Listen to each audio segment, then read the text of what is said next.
It's hard to believe that Breath of the Wild will already be 2 years old in March. This likely means that Nintendo is hard at work on the next Zelda title, but what can we expect? Will it be a sequel to Breath of the Wild, or something brand new?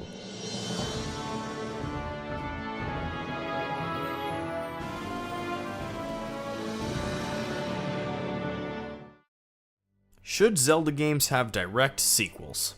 Breath of the Wild is a great game, but it's not what you would call a traditional Zelda game. Before we dive into what Breath of the Wild 2 could look like, allow me to explain the difference between a direct Zelda sequel and a new installment. If you look at the current Zelda timeline, there are very few examples of direct sequels.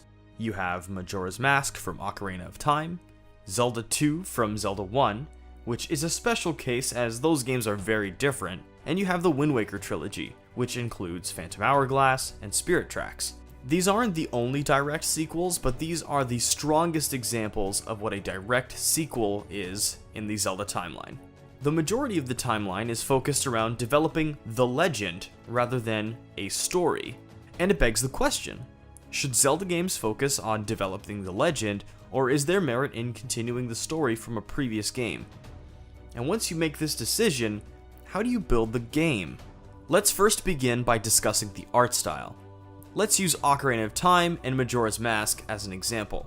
In this instance, you have the same Link beginning a new journey in Termina during the child timeline. Nintendo reused the assets from Ocarina of Time, which of course shortened its overall development time. So why doesn't Nintendo always do this? Considering how successful their games are and how long they take to develop, why would they always create a new art style and game engine? Series like Uncharted, God of War, Darksiders, and many more are all lengthy single-player adventures that use the same primary art style and assets from previous games, and no one bats an eye. So why don't we expect this from Zelda? I think the reason why the Zelda team creates a new art style is because of changes in direction and vision. After Wind Waker, Nintendo wanted to create a darker and more mature Link, so they had to create a new art style for Twilight Princess. But that once again split the fanbase, so they tried to find a middle ground with Skyward Sword, and once again with Breath of the Wild. But what if they want to make a sequel further down the road? Let's say Nintendo wanted to make Majora's Mask 2.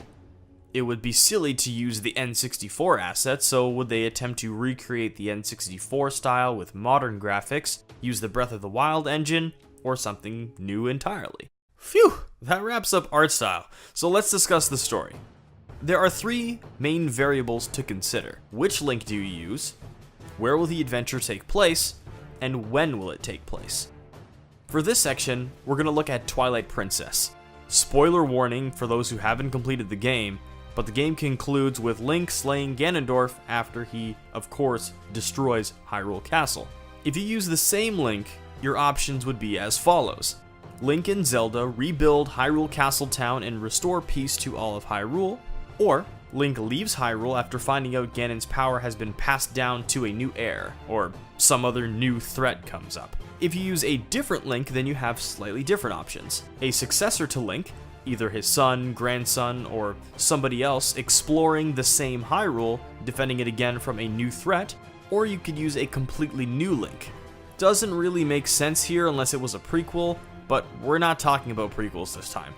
The next thing to keep in mind is that a sequel to an existing installment needs to keep the timeline in check.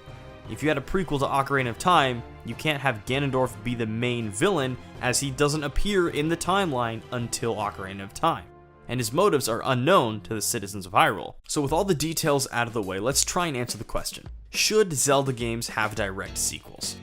Yes, I think they should, and there's a lot of potential to make something great.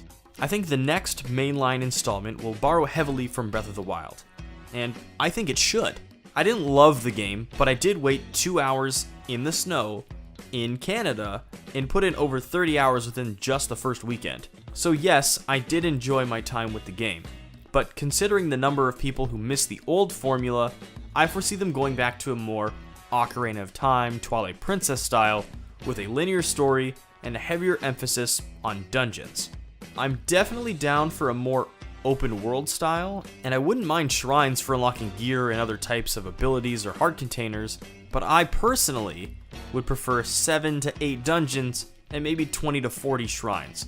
Obviously, adjust the numbers to inflate the length of the game, but this is the kind of balance that I would expect. I can also see them making changes to the weapon durability system, and I would love to see a revamped crafting system, allowing you to craft or rework weapons and make unique armor sets and accessories. I also think it's time that they bring spells back into The Legend of Zelda.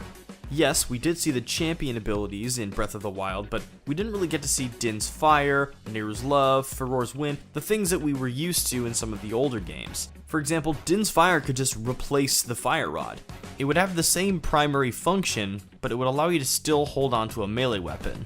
You could also add way more RPG elements. For example, if they added some sort of skill point system and let you choose between warrior, hunter, and mage trees, it would completely change how different people played the game, and it would give you a ton of replay value. And that's pretty much what I would expect from a Breath of the Wild 2. I plan on theory crafting potential sequels for lots of Zelda games, so subscribe or follow me on Twitter to stay up to date with those. But I would love to hear what you guys want to see in the next Zelda game, and if you think it'll be Breath of the Wild 2, whether that's in name or art style, or if you would prefer to see something brand new like, I don't know, maybe something hyper dark or really bright or cartoony again. We really don't know. I'd also like to know what you guys think about this style of video where I have these like goofy images on screen. They're a lot of fun to make, but if you're mostly listening to these videos for audio, then maybe I'll tune those down a bit. And if you like these prediction style videos, then I would recommend checking out the one for Animal Crossing. There's a lot of great ideas in the comments, and I may make a new video about those as well. But above all, just thank you so much for watching and leaving comments and sharing your thoughts. I really appreciate it, and I look forward to hearing from you all soon.